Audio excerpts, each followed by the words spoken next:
Hi hello ಎಲ್ಲರಿಗೂ ನಮಸ್ಕಾರ. ಅಮ್ಮನಗೂಡು Kannada vlog YouTube ಚಾನಲ್ಗೆ ಸ್ವಾಗತ. ನಾನು ವೆಜ್ ಬಿರಿಯಾನಿ ಮಾಡ್ತಾ ಇದ್ದೀನಿ. ಅಮ್ಮನಗೂಡು ಚಾನಲ್ಗೆ ಸಬ್ಸ್ಕ್ರೈಬ್ ಮಾಡಿ, ನೋಟಿಫಿಕೇಶನ್ಗೆ ಬೆಲ್ ಐಕಾನ್ ಒತ್ತಿ ಆಲ್ ಅಂತ ಸೆಲೆಕ್ಟ್ ಮಾಡಿ. ಇದಕ್ಕೊಂದು ಪೇಸ್ಟ್ ರೆಡಿ ಮಾಡಬೇಕು. ಅದಕ್ಕೆ ಒಂದಿಡಿ ಕೊತ್ತಂಬರಿ ಸೊಪ್ಪು, ಒಂದಿಡಿ ಪುದೀನ ಸೊಪ್ಪು, 3-4 ಹಸಿಮೆಣಸಿಕಾಯಿ, 1.5 ಇಂಚು ಶುಂಠಿ, ಒಂದು ಮೀಡಿಯಂ ಬೆಳ್ಳುಳ್ಳಿ ತಗೊಂಡು, ಕಪ್ಪು ಮೆಣಸು ತಗೊಂಡಿದ್ದೀನಿ, ಸ್ವಲ್ಪ ಅರಿಶಿನ ತಗೊಂಡಿದ್ದೀನಿ, ಎಲ್ಲಾನು ರುಬ್ಬಿ ಪೇಸ್ಟ್ ಮಾಡಿ ಇಟ್ಕೊಂಡಿದ್ದೀನಿ. ಈಗ ಗ್ಯಾಸ್ ಮೇಲೆ ಒಂದು ದಪ್ಪ ತಳದ ಪಾತ್ರೆ ಇಟ್ಟು ಅದಕ್ಕೆ ಎಣ್ಣೆ ಹಾಕಿ ಡ್ರೈ ಮಸಾಲೆಗಳನ್ನ ಹಾಕಿ ಫ್ರೈ ಮಾಡಬೇಕು. ಇದಕ್ಕೆ ಏಲಕ್ಕಿ, ಚಕ್ಕೆ, ಲವಂಗ, ಜಾಪತ್ರೆ, ಮೊಗ್ಗು, ಕಲ್ಲುವು, ಪುಲಾವ್ ಎಲೆ ಎಲ್ಲಾನು ಹಾಕಿ ಅದನ್ನ ಚೆನ್ನಾಗಿ ಫ್ರೈ ಮಾಡಬೇಕು. ಪುಲಾವ್ ಎಲೆನ ಸಣ್ಣ ಸಣ್ಣ ಚೂರು ಮಾಡಿ ಹಾಕಬೇಡಿ, ಅಂದರೆ ಅದು ಚಿಕ್ಕ ಮಕ್ಕಳು ತಿನ್ಬೇಕಾದ್ರೆ ಅವ್ರ ಗಂಟ್ಲುಗಳಲ್ಲಿ ಸಿಕ್ಕಾಕೊಳ್ಳುತ್ತೆ. ಅದಕ್ಕೋಸ್ಕರ ಅದನ್ನು ಚೂರು ಮಾಡಿ ಹಾಕಬೇಡಿ, ಹಂಗೆ ಉದ್ದುದ್ದನೆ ಹಾಕಿ. ಶಾಯಿ ಜೀರಾ ಅಥವಾ ರೆಗ್ಯುಲರ್ ಜೀರಿಗೆ ಕೂಡ ಹಾಕ್ಬೋದು.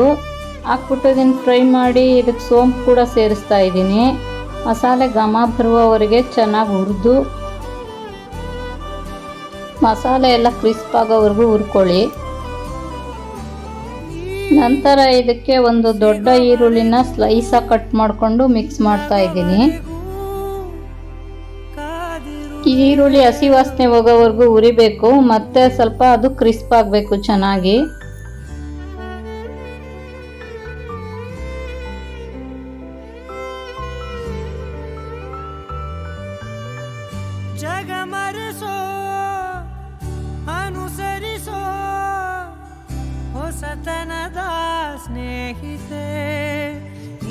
ಈಗ ಈರುಳ್ಳಿ ಬೆಂದು ಕಲರ್ ಕೂಡ ಚೇಂಜ್ ಆಗಿದೆ. ಇದಕ್ಕೀಗ ತರಕಾರಿ ಸೇರಿಸ್ತಾ ಇದ್ದೀನಿ. ನಾನು ಬೀನ್ಸು, ಕ್ಯಾರೆಟ್, ಆಲೂಗಡ್ಡೆ ತಗೊಂಡಿದ್ದೀನಿ. ಇದನ್ನೆಲ್ಲ ಸೇರಿಸಿ ಮಿಕ್ಸ್ ಮಾಡ್ತಾ ಇದ್ದೀನಿ. ಬ್ರೊಕಾಲಿ ಇತ್ತು, ಅದನ್ನ ಎತ್ತಿಟ್ಟಿದ್ದೀನಿ, ಅದು ಬೇಗ ಬೆಂದೋಗ್ಬಿಡುತ್ತೆ ಅಂತ ಆಮೇಲೆ ಹಾಕೋಣ ಅಂತ. ಈಗ ತರಕಾರಿ ಹಸಿ ವಾಸನೆ ಹೋಗೋವರೆಗೂ ಅದನ್ನ ಫ್ರೈ ಮಾಡ್ತಾ ಇದ್ದೀನಿ. ನೀವು ಬಿರಿಯಾನಿ ಮಾಡ್ತೀನಿ ಅಂದರೆ ನಿಮ್ಗೆ ಯಾವ ವೆಜಿಟೇಬಲ್ ಇಷ್ಟನೋ ಅದನ್ನು ಸೇರಿಸ್ಕೊಂಡು ಮಾಡ್ಕೊಳ್ಳಿ. ಈರುಳ್ಳಿ ಜೊತೆ ತರಕಾರಿನೂ ಸೇರಿಸಿ ಫ್ರೈ ಮಾಡ್ತಾ ಇದ್ದೀನಿ. ಅದೆಲ್ಲ ಹಸಿ ವಾಸನೆ ಹೋದ್ಮೇಲೆ ಚೆನ್ನಾಗಿ ಮಿಕ್ಸ್ ಮಾಡಿ ಅದಕ್ಕೆ ಸ್ವಲ್ಪ ಸಾಲ್ಟ್ ಸೇರಿಸಿದ್ದೀನಿ, ಬೇಗ ಫ್ರೈ ಆಗಲಿ ಅಂತ. ತರಕಾರಿ ಎಲ್ಲ ತಳ ಹತ್ತದೇ ಇರೋ ಥರ ಚೆನ್ನಾಗಿ ಕೈ ಆಡಿಸ್ತಾ ಇರಬೇಕು. ಇದಕ್ಕೆ ನಾನು ಬಟಾಣಿ ತೊಗೊಂಡಿದ್ದೀನಿ. ಬಟಾಣಿನ ಫ್ರೋಝನ್ ಬಟಾಣಿ ಹಾಕ್ತಾ ಇದ್ದೀನಿ ನಾನು. ನೀವು ಹಸಿ ಬಟಾಣಿ ಸೇರಿಸ್ಕೋಬೋದು ಅಥವಾ ಒಣಗಿದ್ದು ಹಿಂದಿನ ರಾತ್ರಿ ನೆನೆಸಿಟ್ಟಿದ್ದು ಸೇರಿಸಿ ಮಾಡ್ಬೋದು. ಎಲ್ಲನೂ ಚೆನ್ನಾಗಿ ಮಿಕ್ಸ್ ಮಾಡ್ತಾ ಇದ್ದೀನಿ. ಬಟಾಣಿದು ಹಸಿ ವಾಸನೆ ಹೋಗ್ಲಿ ಅಂತ ಅದನ್ನು ಫ್ರೈ ಆಗಕ್ಕೆ ಬಿಟ್ಟಿದ್ದೀನಿ. ನಂತರ ಇದಕ್ಕೆ ಒಂದು ಮುಚ್ಚಳ ಮುಚ್ಚಿ ಸ್ವಲ್ಪ 1-2 ನಿಮಿಷ ಬಿಟ್ಟು ಮತ್ತೆ ಬ್ರೊಕಾಲಿ ಸೇರಿಸ್ತಾ ಇದ್ದೀನಿ. ಅದಕ್ಕೆ ಬ್ರೊಕಾಲಿ ಬೇಗ ಬೆಂದೋಗುತ್ತೆ ಅಂತ ಅದನ್ನು ಲೇಟಾಗಿ ಸೇರಿಸಿ ಮಿಕ್ಸ್ ಮಾಡ್ತಾ ಇದ್ದೀನಿ.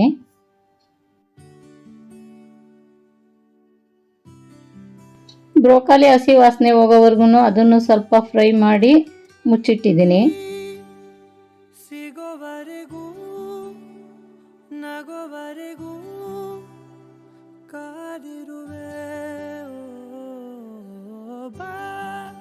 ತರಕಾರಿ ಬೆಂದು ಅರ್ಧ ಬೆಂದು ಈ ರೀತಿ ಆಗಿದೆ. ಇದಕ್ಕೆ ಟೊಮೆಟೊ ಸೇರಿಸ್ತಾ ಇದ್ದೀನಿ. ಒಂದು ಟೊಮೆಟೊ ಸೇರಿಸಿ ಅದಕ್ಕೆ ರುಚಿಗೆ ಬೇಕಾದಷ್ಟು ಉಪ್ಪು ಸೇರಿಸಿದ್ದೀನಿ. ಉಪ್ಪು ಸೇರಿಸಿ ಅದನ್ನ ಸ್ವಲ್ಪ ಮೆತ್ತಗಾಗ್ಲಿ ಟೊಮೆಟೊ ಅಂತ ಮುಚ್ಚಿಟ್ಟಿದ್ದೀನಿ.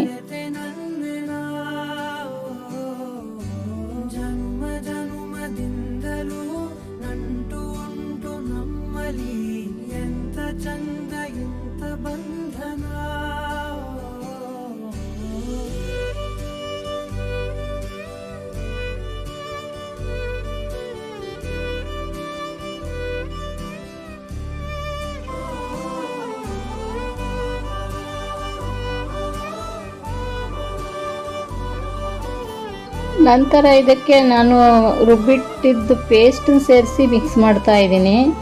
ಈ ಪೇಸ್ಟ್ನ ಎಲ್ಲ ಸೇರಿಸಿ ಚೆನ್ನಾಗಿ ಮಿಕ್ಸ್ ಮಾಡಿ ಅದು ಹಸಿ ವಾಸನೆ ಹೋಗೋವರೆಗೂ ಫ್ರೈ ಮಾಡಬೇಕು.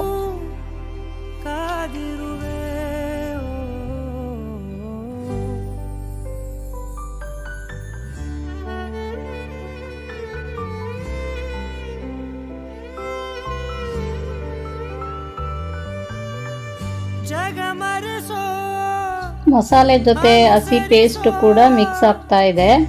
ಮಿಕ್ಸ್ ಆಗಿ ಸ್ವಲ್ಪ ಮುಚ್ಚಿಟ್ಟಿದ್ದೀನಿ, ಅದು ಎರಡು ಸೇರ್ಲಿ ಅಂತ. ತರಕಾರಿ ಹಸಿ ಮಸಾಲೆ ಎಲ್ಲ ಮಿಕ್ಸ್ ಆಗಿದೆ. ಇದಕ್ಕೆ ನೆನೆಸಿಟ್ಟ ಬಾಸುಮತಿ ರೈಸ್ ಸೇರಿಸ್ತಾ ಇದ್ದೀನಿ. ನಾನು 2 ಕಪ್ ಅಕ್ಕಿ ತಗೊಂಡಿದ್ದೆ, ಅದಕ್ಕೆ 3 ಕಪ್ ನೀರು ಸೇರಿಸ್ತಾ ಇದ್ದೀನಿ. ಅಕ್ಕಿ ಸ್ವಲ್ಪ ಹಳೇದಿದ್ರೆ ಸ್ವಲ್ಪ ನೀರು ಜಾಸ್ತಿ ತಗೊಳುತ್ತೆ. ನಾವು ರೆಗ್ಯುಲರ್ ಅನ್ನ ಮಾಡೋ ಅಳತೆ ನೀರಿಗಿಂತ ಈ ಅಕ್ಕಿಗೆ ಸ್ವಲ್ಪ ಕಡಿಮೆ ನೀರು ಹಾಕೊಂಡು ಬಿರಿಯಾನಿ ಮಾಡ್ಕೋಬೇಕು. ಆವಾಗ ಬಿರಿಯಾನಿ ಉದ್ರುದ್ರಾಗಿ ಚೆನ್ನಾಗಿ ಬರುತ್ತೆ. ನಾನು ಅಕ್ಕಿನ ಅರ್ಧ ಗಂಟೆ ನೆನೆಸಿಟ್ಕೊಂಡಿದ್ದೆ. ಅದನ್ನ ಹಾಕ್ಬಿಟ್ಟು ಇವಾಗ ನಿಧಾನಕ್ಕೆ ಮಿಕ್ಸ್ ಮಾಡಬೇಕು, ಇಲ್ಲಾಂದ್ರೆ ಅಕ್ಕಿ ಎಲ್ಲ ಒಡೆದೋಗ್ಬಿಡುತ್ತೆ. ಇದಕ್ಕೀಗ 3 ಸ್ಪೂನು ಬಿರಿಯಾನಿ ಮಸಾಲ ಸೇರಿಸ್ತಾ ಇದ್ದೀನಿ. ಈ ಬಿರಿಯಾನಿಗೆ ನಿಮ್ಗೆ ಯಾವ ಅಕ್ಕಿ ಇಷ್ಟ ಆಗುತ್ತೋ ಅಕ್ಕಿ ಸೇರಿಸಿ ಮಾಡ್ಕೋಬಹುದು. ಈ ಹಂತದಲ್ಲೇ ನಾವು ಉಪ್ಪು ಖಾರ ಎಲ್ಲ ಟೇಸ್ಟ್ ನೋಡ್ಕೋಬೇಕು. ಇದಕ್ಕೆ ನಾನು ಒಂದು ಅರ್ಧ ಹೋಳು ನಿಂಬೆಹಣ್ಣು ಹಿಂಡ್ತಾ ಇದ್ದೀನಿ. ಇದನ್ನು 10 ನಿಮಿಷ ಚೆನ್ನಾಗಿ ಬೇಯಕ್ಕೆ ಇಟ್ಟಿದ್ದೀನಿ. ಇದನ್ನು ಬೇಕಾದ್ರೆ ನೀವು ಕುಕ್ಕರಲ್ಲೂ ಮಾಡ್ಕೋಬಹುದು. ಇದನ್ನು ಮುಚ್ಚಿಟ್ಟು 10 ನಿಮಿಷ ಆದಮೇಲೆ ಬೇಯಿಸ್ಬಿಟ್ಟು ತೆಗೆದು ಕೊತ್ತಂಬರಿ ಉದುರಿಸಿ ಬಿರಿಯಾನಿ ರೆಡಿಯಾಗಿದೆ. ಮೊಸರು ಬಜ್ಜಿ ಜೊತೆ ತಿನ್ನೋಕ್ಕೆ ಚೆನ್ನಾಗಿ ಟೇಸ್ಟಿಯಾಗಿರುತ್ತೆ. ನಿಮಗೆ ಈ ವಿಡಿಯೋ ಇಷ್ಟ ಆದಲ್ಲಿ ಲೈಕ್ ಮಾಡಿ, ಶೇರ್ ಮಾಡಿ, ಸಬ್ಸ್ಕ್ರೈಬ್ ಮಾಡಿ. Thanks for watching.